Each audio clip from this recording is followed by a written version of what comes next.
करते हैं आज के स्वदेश हीरो की, जो है दवा मार्केट की दुनिया का लीडर, और ये है ल्यूपिन, जिसका कारोबार 100 से ज्यादा देशों में है। आखिर क्या है ल्यूपिन के 5 दशकों के सफर की कहानी? पहले जानते हैं कंपनी के सफरनामे को।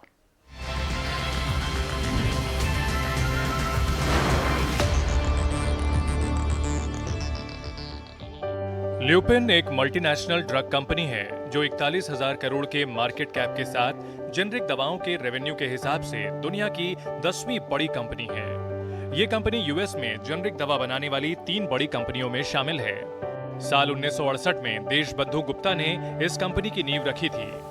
देशबंधु गुप्ता जो राजस्थान में केमिस्ट्री के प्रोफेसर थे, जहां उनको महसूस हुआ कि वो देश की स्वास्थ्य सेवाओं के लिए कुछ करें, और इसी मकसद से उन्होंने 2 कर्मचारियों के साथ मुंबई में सिर्फ 5,000 रुपए में कंपनी शुरू की। तभी ल्यूपिन को पहली बार भारत सरकार का पहला बड़ा ऑर्डर मिला, जहां भारत सरकार ने मां बच्चे की सेहत को लेकर एक कार्यक्रम चलाया, जिसके लिए ल्यूपिन को चुना। इसके बाद कंपनी ने आयरन और फॉलिक एसिड टैबलेट की आपूर्ति करने के लिए पहला मैन्युफैक्चरिंग प्लांट लगाया। इस प्रोग्राम की कामयाबी के बाद ल्यूपिन ने टीबी की दवाएं बनाना शुरू किया।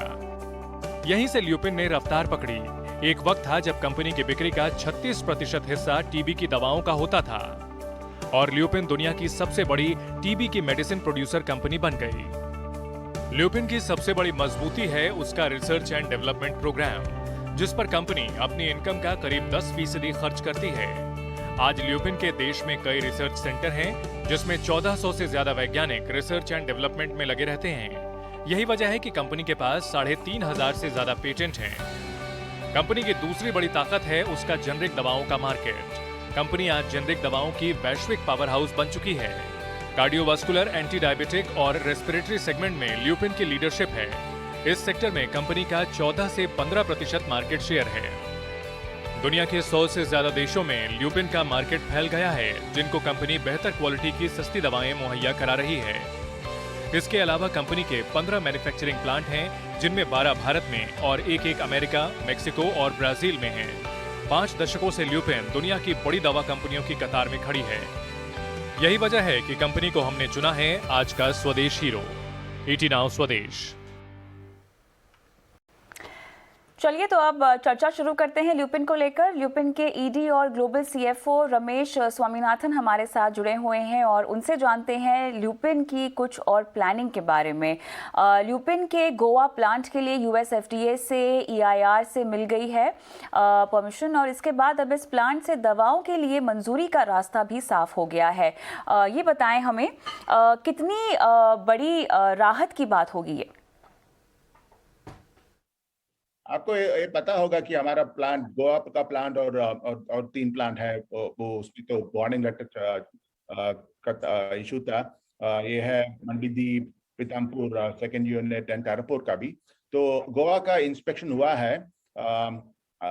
ये तो 2017 से स्टैंडस्टिल में था, तो अभी तो ये इंस्पेक्शन हुआ है, इसीलिए ये तो इनको निकाल दिया है।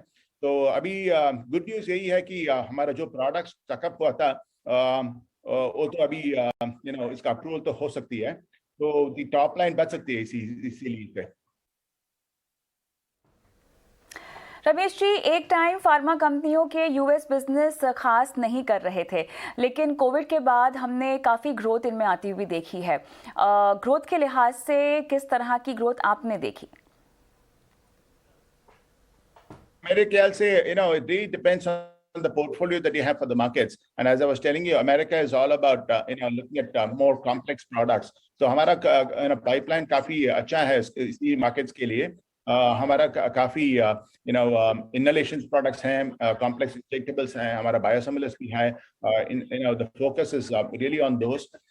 And इसमें तो इतना competition नहीं आता है, इसीलिए तो volatility in prices नहीं होती है। India is has always done very well for us. Last year was a little lackluster because of we didn't have the kind of portfolio that is required for the COVID season itself. But this year, the markets are doing fairly well, and our India business is doing extremely well in that sense. In other markets, वहाँ भी दिक्कत थी, but things are turning out to be much better this year. Ramesh ji, value chain की बात करें तो आने वाले 3-4 सालों को लेकर आपको क्या लगता है, किस तरह का विश्लेषण और आकलन आप कर रहे हैं?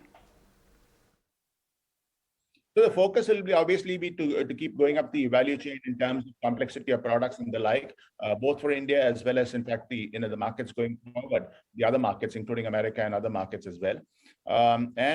It is really going to be dependent on how much we actually how successful we in terms of our R&D endeavors.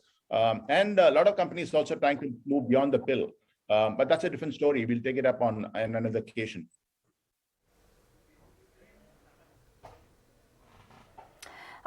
तो यहाँ पर आने वाले दिनों में वर्क फ्रॉम होम का असर कर्मचारियों की सैलरी पर पड़ता दिखाई दे रहा है। लेकिन रमेश जी, आपसे अब विदा लेने का वक्त हो गया है। बहुत बहुत शुक्रिया, आपने समय निकाला स्वदेश आर के लिए।